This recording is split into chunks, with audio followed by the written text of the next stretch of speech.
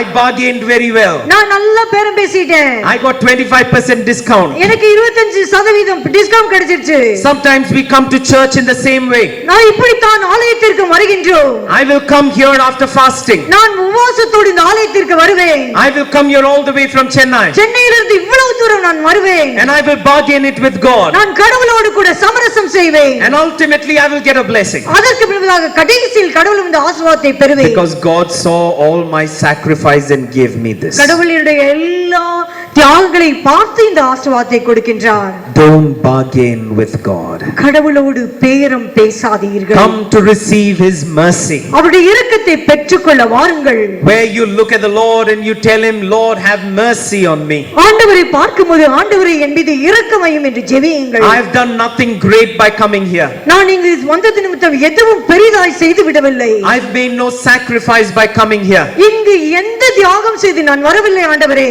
But Lord, you be merciful to me. ஆனால் ஆண்டவரே என் மீது இரக்கமையும். And that is when you will receive God's mercy. அப்போது நீங்கள் இரக்கத்தை பெற்றுக்கொள்வீர்கள். Hallelujah. Hallelujah. Hallelujah. Hallelujah. Hallelujah. Hallelujah. Hallelujah. Hallelujah. We need to be reminded about this very important attribute of God, and that is mercy. கடவுளுடைய இந்த முக்கிய குணாதிசயத்தை பற்றி மீண்டும் மீண்டுமாய் நாம் ஞாபகப்படுத்தப்பட வேண்டி இருக்கிறது. Because sometimes what we remember more is God's punishments and judgments and God's wrath. நாம் மிகவும் அதிகமாக நினைத்துக் கொள்வது கடவுளுடைய நீதியையும் கடவுளுடைய கோபத்தையும் கடவுளுடைய தண்டனையும் தான் நினைக்கின்றோம். Hallelujah. Hallelujah. Hallelujah. Hallelujah. Hallelujah. Hallelujah. Hallelujah. Hallelujah. Hallelujah. Hallelujah. Hallelujah. Hallelujah. Hallelujah. Hallelujah. Hallelujah. Hallelujah. Sometimes we are so scared that God will get upset. நாம் நினைக்கிறோம் கடவுள் நம்மை பார்த்து வேதனைப்படுவார் என்று. How many of you are scared of God's anger? Can you raise your hands? எத்தனை பேர் கடவுளுடைய கோபத்தை பார்த்து பயப்படுகின்றீர்கள்? தண்டனை பார்த்து. All those who are scared of God's anger, can you raise your hands? கடவுளின் கோபத்தை பார்த்து பயப்படுகிறவர்கள் கைகளை உயர்த்துங்கள். Hallelujah. Hallelujah. Hallelujah. Hallelujah. Hallelujah. Hallelujah. Hallelujah. Hallelujah. Today is Saturday. இன்று சனிக்கிழமை. I'm telling you, today you have to fast. நான் சொல்கிறேன் இன்று நீங்கள் உபவாசம் செய்ய வேண்டும். If you don't fast today, நீங்கள் இன்று உபவாசம் செய்யாவிட்டால் today evening God will punish you. இன்று மாலை கடவுள் உங்களுக்கு தண்டனை கொடுப்பார். Don't challenge God. கடவுளோடு நீங்கள் சேலஞ்ச் பண்ண வேண்டாம். God will punish you. கடவுள் உங்களுக்கு தண்டனை கொடுப்பார். If you eat food today, God will punish you. இன்று நீங்கள் சாப்பிட்டால் கடவுள் உங்களுக்கு தண்டனை கொடுப்பார். Now suddenly I get scared. உடனே எனக்கு பயம் வந்துருது. I don't want God's punishment. கடவுளுடைய தண்டனை எனக்கு வேணாம். I'm hungry, எனக்கு பசிக்குது, but I won't eat.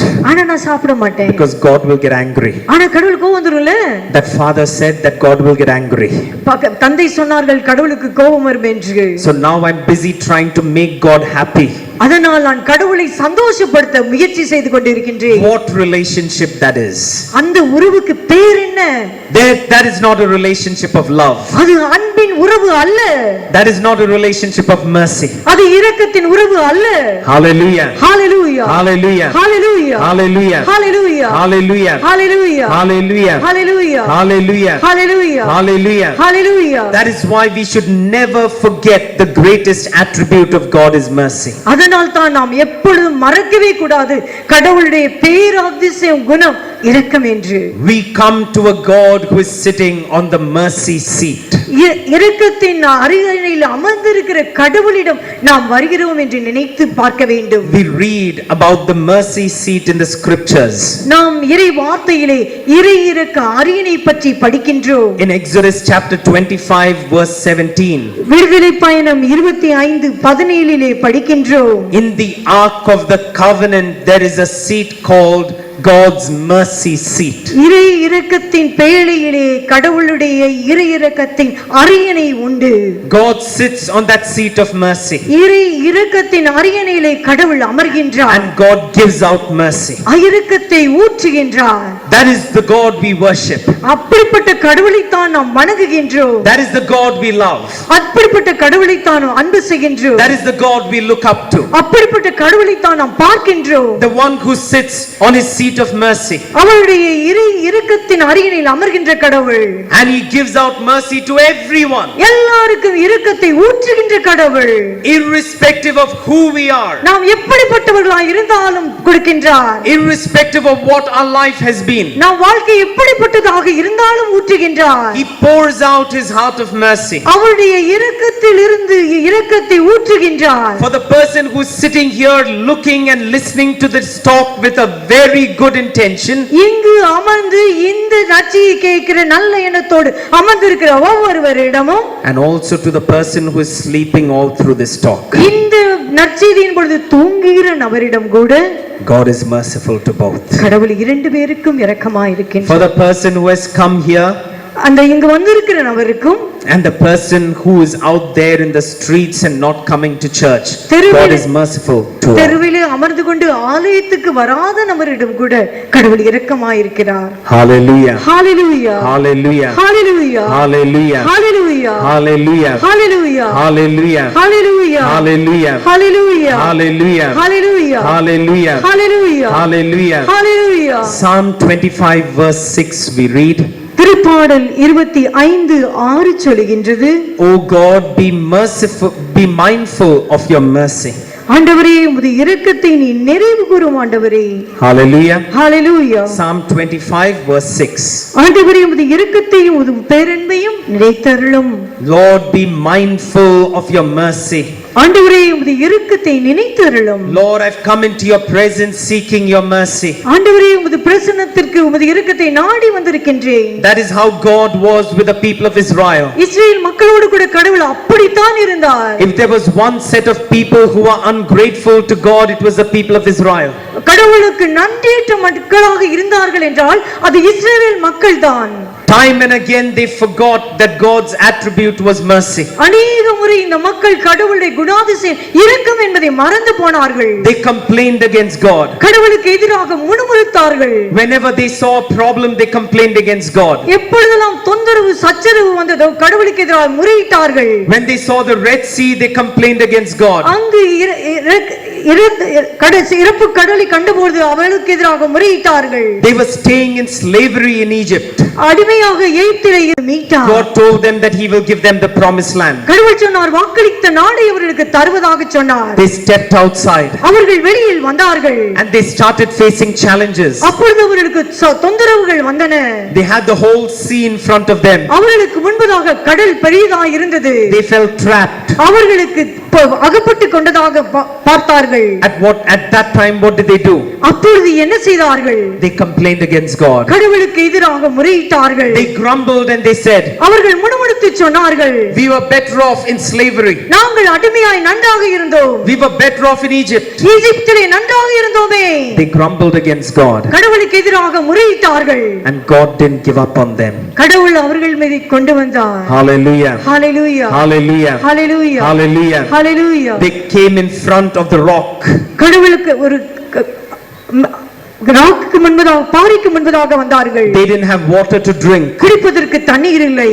When they looked around, there was just the rock. அங்கு பார்த்தபோது பாறை மட்டும் இருந்தது. What did they do? என்ன செஞ்சாங்க? They grumbled against God. கடவுளுக்கு எதிராக முறையிட்டார்கள். They said we were better off in Egypt. எகிப்திலே நன்றாக இருந்தோமே. We were better off in slavery. நாங்கள் அடிமையாய் நன்றாக இருந்தோமே. But God did not abandon them. கடவுள் அவர்களை கைவிடவில்லை. When they didn't have good water to drink, அவர்களுக்கு குடிப்பதற்கு நல்ல தண்ணி இல்லாதபோது they complained against God. அவர்கள் கடவுளுக்கு எதிராக முணுமுணுத்தார்கள். All throughout they complained against God. முழுவதுமாய் எந்நாளும் கடவுளுக்கு எதிராக முறுமுறுத்தார்கள். They grumbled and they grumbled and they grumbled. முணுமுணுத்து கொண்டே இருந்தார்கள். Just like us. நம்மள மாதிரி. When we have a problem, we grumble. நமக்கு கஷ்டம் வரும்போது முணுமுணுக்கிறோம். We always tell the Lord, Lord, why are you doing this to me? கடவுளை பார்த்து ஏன் கடவுளே எனக்கு இப்படி பண்றீங்கன்னு முறையிடுறோம். Lord, why are you not helping me?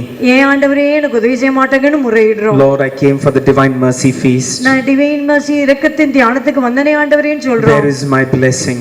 என்னுடைய ஆசீர்வாதம் எங்க கடவுளே? I came for the retreat. நான் தியானத்துக்கு வந்தேன். Where is my blessing? என்னோட ஆசீர்வாதம் எங்க?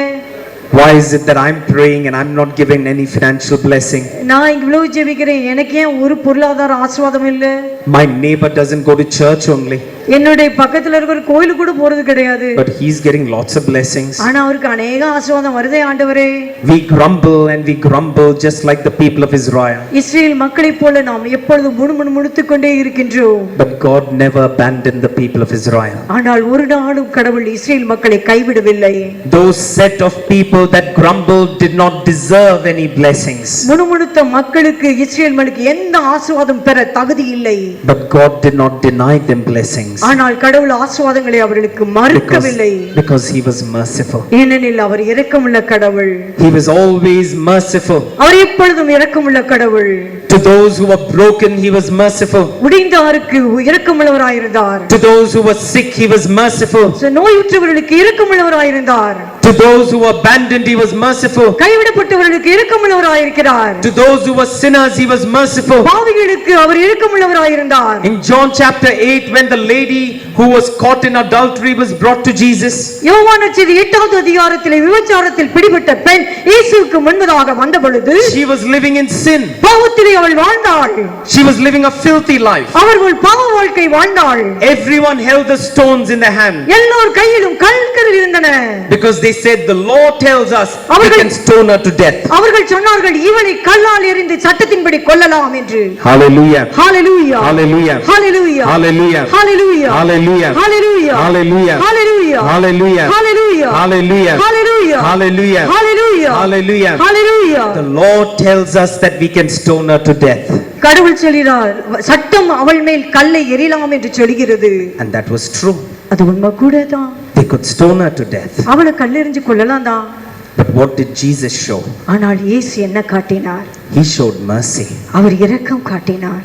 He showed mercy and இரக்கம் brought her காட்டினார். back. அவரை இரக்கம் காட்டி அழைத்துக் கொண்டார். To those who are sinners, பாவிகளுக்கு he calls us to his mercy. அவர் இரக்கத்துக்குள்ளாய் அழைக்கின்றார். To those who have been abandoned, கைவிடப்பட்டவர்களை he calls us to his mercy. அவருடைய இரக்கத்துக்குள்ளாய் அழைக்கிறார். No one is excluded from the mercy of God. கடவுளின் இரக்கத்திலிருந்து யாரும் ஒதுக்கப்படவில்லை. The holiest of saints to the worst of sinners. எல்லா புனிதர்களிலிருந்து மோசமான பாவி வரை அழைக்கின்றார். No one is rejected from God's mercy. கடவுளுடைய இரக்கத்திலிருந்து யாரும் புறக்கணிக்கப்படுவதில்லை.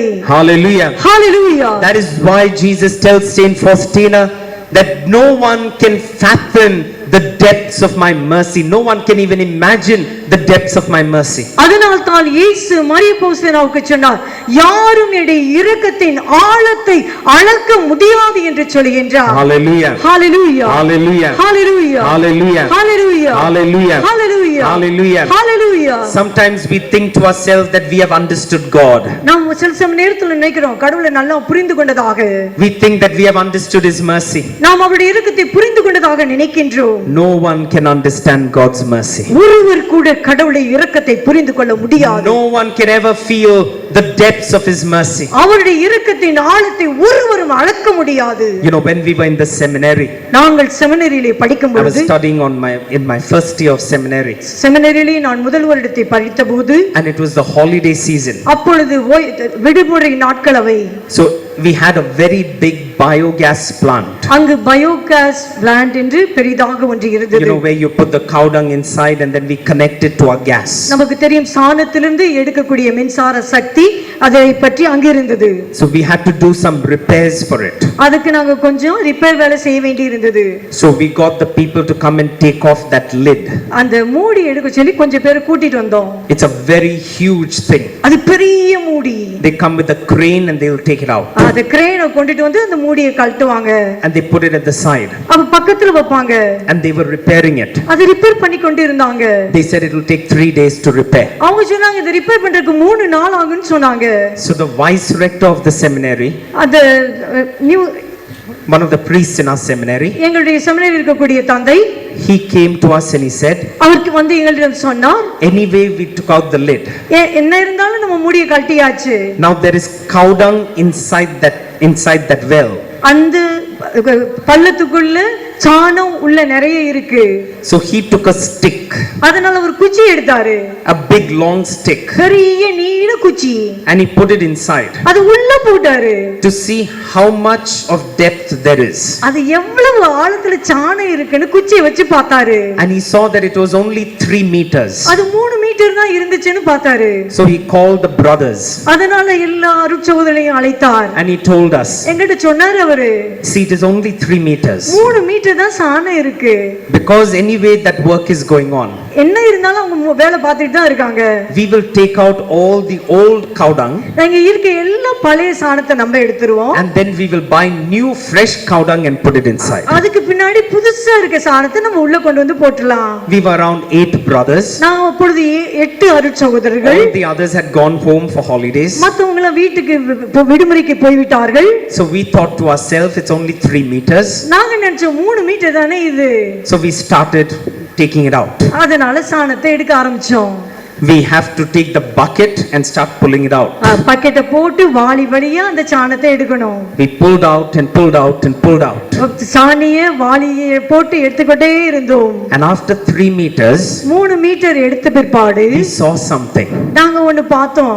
Inside that well, அந்த கிணத்துக்கு உள்ள at the side there was a ring in concrete. அந்த மூலையில வட்டமா கான்கிரீட்ல இருந்தது.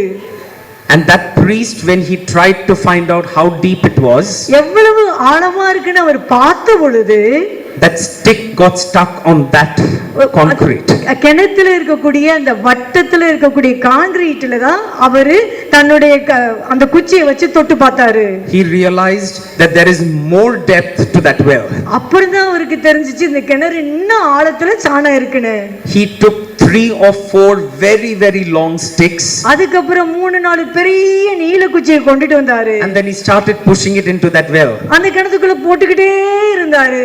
And even 10-15 meters it wasn't touching the end. 10-15 metre ஆயி அந்த ஆழத்துல போய் தொடவே இல்ல அந்த குச்சி. He looked at us and said, எங்களை பார்த்து அவர் சொன்னாரு, anyway you did 3 meters. நீங்க 3 மீட்டர் ஏற்கனவே பண்ணிட்டீங்களே. Why don't you do the rest of the 15? மீதி இருக்கிற எல்லாத்தையும் நீங்க பண்ணிட்டா என்ன என்று சொன்னார். And we told him, நாங்க சொன்னோம், you think it is 15. நீங்க நினைக்கிறீங்க 15 மீட்டர்னு. You still don't know what it actually is. உங்களுக்கு உண்மையில என்ன எவ்வளவு ஆழம் இருக்குன்னு உங்களுக்கு தெரியாது. That is how sometimes it is with us and understanding God's mercy. நமக்கு கூட இப்படி தான் கடவுளுடைய இரக்கத்தை நாம் புரிந்து கொள்கிறோம். We think that we know. நாம் நினைக்கிறோம் எல்லாம் தெரியும் என்று. We think we know is because யாரும் என்னிடம் இரக்கத்துக்கு வரலாம் என்று. anyone who comes to my mercy, என் இரக்கத்தை யார் என்றாலும் வரலாம் என்று கூறுகிறார். they will receive my mercy. அவர்கள் என் இரக்கத்தை பெற்றுக்கொள்வார்கள். I remember coming across a person when I was in Pota. போட்டாவில் இருந்தபோது நான் ஒரு நபரை சந்தித்தேன். He had come there for a retreat. அவர் அங்கு தியானத்துக்கு வந்திருந்தார். He had come many years ago as well. அதற்கு முன்பதாக அநேக வருடங்களுக்கு முன்பதாகவும் கூட வந்திருந்தார். He was a person who used to be a part of a gang. அவர் ஒரு கூட்டத்தோடு கூட இருந்தவர். He has gone to jail for murder. அநேக முறை ஜெயிலுக்கு கொலை செய்தது நிமித்தம் போயிருந்தவர். After that he came for a retreat. அதுக்கு பின்பதாக தியானத்துக்கு வந்தார். He changed his life. அவருடைய வாழ்க்கையை மாற்றினார். One day he said after he changed his life, அவருடைய வாழ்க்கையை மாற்றி விற்பாடு அவர் சொன்னார், he was driving on the road. அவர் ரோட்டிலே வண்டி ஓட்டிக் கொண்டு போனபோது his bike met with an accident with an auto rickshaw. அவருடைய பைக் வந்து விபத்துக்குள்ளாகி மாட்டிக்கொண்டது. There were 3 people in that auto rickshaw. அந்த ஆட்டோ ரிக்ஷாவோடு மோதியதில் 3 நபர்கள் இறந்தார்கள். All those 3 people died. அந்த 3 நபர்கள் ஆட்டோ ரிக்ஷாவில் இருந்தவர்கள் மரித்து போனார்கள். He survived. அவர் மட்டும் உயிரோடு இருந்தார். He said later on he went to the house of that family